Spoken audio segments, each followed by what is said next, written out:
जिस वजह से रात में उसकी नींद पूरी नहीं हो पाती। तभी अचानक ग्वेन टॉड को गले लगा लेती है और उसे गुड नाइट बोलती है। असल में ग्वेन किसी तरह टॉड को पाना चाहती थी, इसलिए वो टॉड के करीब आने की कोशिश कर रही थी। अगली सुबह हम ग्वेन और टॉड को किचन में देखते हैं, जबकि मीरा अभी भी सो रही थी। ग्वेन को देखकर ऐसा लग रहा था कि वो हमेशा टॉड के साथ समय बिताने के लिए नए तरीकों की तलाश में रहती है। यहाँ पर ग्वेन टॉड को छूकर उसे इंप्रेस करने की कोशिश करती है, लेकिन तभी मीरा वहाँ पर आ जाती है और देखती है कि ग्वेन ने घर का सारा काम कर दिया है। वहीं टॉड को मीरा की चिंता होती है, क्योंकि वो अक्सर उसे सोफे पर सोता हुआ देखता था। इसी बीच मीरा के पास कैरन का फोन आता है, जो कि मीरा को उसके जन्मदिन पर फूल भेजने के लिए थैंक्स बोलती है। ये सुनकर मीरा कंफ्यूज हो जाती है, क्योंकि उसने कैरन को कभी फूल भेजे ही नहीं थे। यहाँ पर कैरन मीरा को लेकर टेंशन में आ जाती है और उसे डॉक्टर को दिखाने की सलाह देती है। इसके बाद मीरा को पता चलता है कि कैरन को वो फूल ग्वेन ने भेजे थे। ग्वेन मीरा से कहती है कि तुम कैरन का जन्मदिन भूल गई थी, इसलिए मैंने उसे फूल भेजकर विश कर दिया था। वो दोनों बातें कर ही रही थी कि तभी अचानक मीरा बेहोश हो जाती है, जिसे ग्वेन संभालती है और अंदर ले आती है। तब मीरा कहती है कि मैं डॉक्टर को दिखाना चाहती हूँ। साथ ही वो ग्वेन से टॉड को इस बारे में ना बताने को कहती है। तभी ग्वेन कहती है कि तुम्हें हॉस्पिटल जाने की जरूरत नहीं है, क्योंकि मैं तुम्हारा ब्लड सैंपल लेकर उसे लैब में टेस्ट के लिए भेज दूंगी। इसी रात मीरा डेविड से बात करती है और उसे अपने घर की प्रॉब्लम्स के बारे में बताती है, जिस दौरान टॉड और मैक्स घर पर आ जाते हैं, जिन्हें देखकर मीरा तुरंत डेविड का कॉल कट कर देती है। यहाँ पर मीरा मैक्स को उसके कमरे में ले जाना चाहती थी, लेकिन अचानक से उसे सब कुछ धुंधला धुंधला दिखाई देने लगता है, इसलिए वो मैक्स से उसके पीछे आने का वादा करती है। पर मीरा को बहुत तेज नींद आ रही थी, इसलिए वो सोफे पर ही सोने लगती है। जिस दौरान उसके पास वेबर नाम के एक आदमी का मैसेज आता है, जिसमें लिखा था कि डेविड एक फ्रॉड है। अगले दिन टॉड मीरा को जगाने की कोशिश करता है, तभी वो मीरा के फोन पर वेबर का मैसेज देखता है। टॉड को कुछ समझ नहीं आता कि आखिर डेविड और वेबर कौन है और मीरा उनसे बात क्यों करती है। वहीं मैक्स भी कंफ्यूज था कि उसकी माँ आजकल इतनी देर तक क्यों सोती है। यहाँ पर ग्वेन घर पर 24 घंटे काम किया करती थी, पर फिर भी मीरा उसके बारे में गलत सोचती है। इसलिए मीरा सबसे पहले ग्वेन से माफी मांगती है, जिस पर ग्वेन खुश हो जाती है, क्योंकि उसे लगने लगा था कि अब सभी उसे इस फैमिली का हिस्सा मानने लगे हैं। इसी बीच मीरा को डेविड के बारे में एक और मैसेज आता है, जिसे ग्वेन भी देख लेती है, पर मीरा उसे इस मैसेज के रिप्लाई में कहती है कि अब वो उसे और परेशान ना करे। इसके बाद मीरा काम पर जाने के लिए खुद को किसी तरह तैयार करती है और ऑफिस में जाकर कैरन से मिलती है। वो कैरन को बताती है कि उसकी ब्लड रिपोर्ट ठीक है। साथ ही वो कहती है कि ग्वेन ने सही कहा था कि मुझे सिर्फ आराम की जरूरत है, जिस पर कैरन कहती है कि तुम्हें एक ऐसे डॉक्टर को दिखाना चाहिए जिसका ग्वेन से कोई लेना देना ना हो। लेकिन मीरा कैरन की बातों पर ध्यान नहीं देती है। तभी ग्वेन डेविड बनकर मीरा को मेल करती है। इस मेल में लिखा था कि वेबर उसे बदनाम करने की कोशिश कर रहा है। इसी बीच मीरा के पास वेबर का भी मेल आता है, जिसमें लिखा था कि उसका बच्चा खतरे में है, इसलिए वो उससे मिलना चाहता है। इसके बाद मीरा घर पर आती है और ग्वेन को वेबर के बारे में बताते हुए कहती है कि वो उससे कैफे में मिलने वाली है।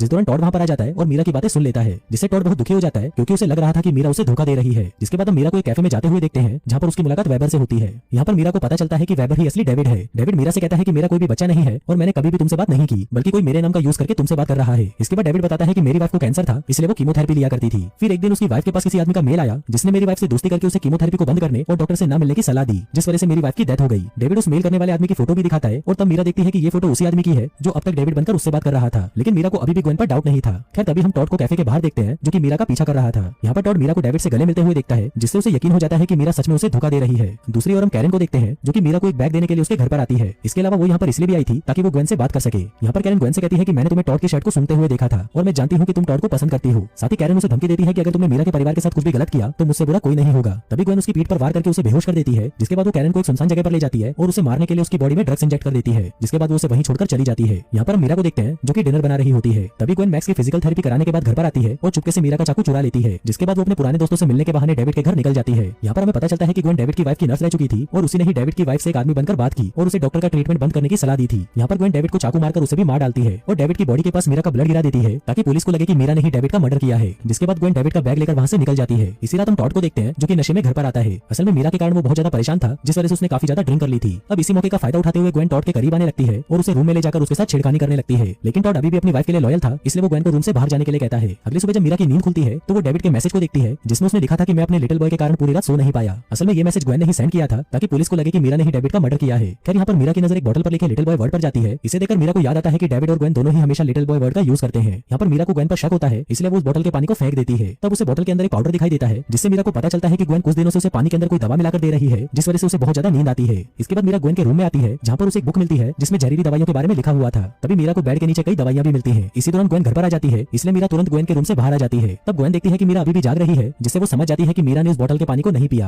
यहाँ पर मीरा पता लगाने की कोशिश करती है कि आखिर ग्वेन ने उसे कौन सी दवा दी है, लेकिन ग्वेन अचानक से उसके लिए एक ड्रिंक लेकर आती है और उसे आराम करने की सलाह देती है। इसके बाद ग्वेन मैक्स को फिजिकल थेरेपी के लिए क्लिनिक ले जाने को कहती है, जिस पर मीरा उन्हें आज की थेरेपी छोड़ने को कहती है। लेकिन मैक्स ऐसा नहीं चाहता था, क्योंकि जिस जगह पर उसकी थेरेपी होती थी वहाँ उसका एक फुटबॉल मैच भी था, इसलिए मीरा उन्हें रोक नहीं पाती। फिर ग्वेन और मैक्स के चले जाने के बाद मीरा दोबारा से ग्वेन के रूम में जाती है और एक वीडियो रिकॉर्ड करती है, जिसमें वो ग्वेन के सारे कारनामों के बारे में बताती है। साथ ही वो टॉड को कॉल करके इस बारे में बताती है और ग्वेन की रिपोर्ट करने के लिए पुलिस स्टेशन जाने लगती है। लेकिन तभी ग्वेन वापस घर लौट आती है, क्योंकि उसे डाउट हो चुका था कि मीरा को उसकी हरकतों के बारे में सब कुछ पता चल चुका है। यहाँ पर मीरा देखती है कि ग्वेन के साथ मैक्स नहीं है, इसलिए वो ग्वेन से मैक्स के पास चलने को कहती है। फिर जब वो मैक्स की जगह पर जा रहे होते हैं, तब ग्वेन बताती है कि मैंने बहुत सारे पेशेंट्स का इलाज किया, लेकिन किसी भी पेशेंट ने मुझे फैमिली मेंबर की तरह नहीं रखा, पर तुम्हारी फैमिली ने मुझे एक मेंबर की तरह रखा, इसलिए मैं तुम्हें मारकर तुम्हारी जगह ले लूंगी और अपनी एक नई फैमिली बना लूंगी। दरअसल ग्वेन टॉड को पसंद करती थी, इसलिए वो मीरा को मारकर उसकी जगह लेना चाहती थी। दूसरी तरफ हम टॉड को देखते हैं, जो कि घर आकर मीरा को ढूंढने लगता है, जिस दौरान उसे मीरा का फोन मिलता है और तब टॉड मीरा के फोन में उसका रिकॉर्ड किया हुआ वीडियो देखता है, जिससे उसे ग्वेन की सारी सच्चाई का पता चल जाता है। इधर ग्वेन मीरा को बताती है कि मैंने डॉक्टर केलर, कैरन और डेविड को मार डाला है। अभी सुनकर मीरा को मैक्स की फिक्र होने लगती है। थोड़ी देर बाद ग्वेन मीरा को अपने घर पर ले जाती है, जहाँ पर पहुंचकर मीरा मैक्स को ढूंढने लगती है। तब ग्वेन बताती है कि मैक्स अभी भी क्लिनिक में है और मैं तुम्हें यहाँ पर मारने के लिए लाई हूँ। इसके अलावा ग्वेन बताती है कि मैंने डेविड को मारने के लिए उस चाकू का इस्तेमाल किया था जिस पर तुम्हारे फिंगरप्रिंट थे। साथ ही तुम्हारे उस ब्लड सैंपल को मैंने डेविड की बॉडी पर गिरा दिया था, जिससे पुलिस की नजरों में अब तुम क्रिमिनल बन जाओगी, जिससे टॉड और मैक्स भी तुमसे नफरत करने लगेंगे। अभी सुनकर मीरा वहां से भागने की कोशिश करती है, लेकिन ग्वेन उसे पकड़ लेती है और फिर उन दोनों के बीच में फाइट होने लगती है। तब मीरा किसी तरह बचते हुए एक बर्तन से ग्वेन के सर पर वार करती है, जिससे ग्वेन वहीं पर बेहोश हो जाती है। जिसके बाद मीरा वहां से तुरंत अपने घर भाग जाती है। कहानी की एंड में हम टॉड, मीरा और मैक्स को एक साथ देखते हैं, जो कि फिर से अपनी खुशहाल जिंदगी जीने लगते हैं। वहीं ग्वेन को मर्डर करने के जुर्म में जेल हो जाती है और इसी के साथ ही ये कहानी यहीं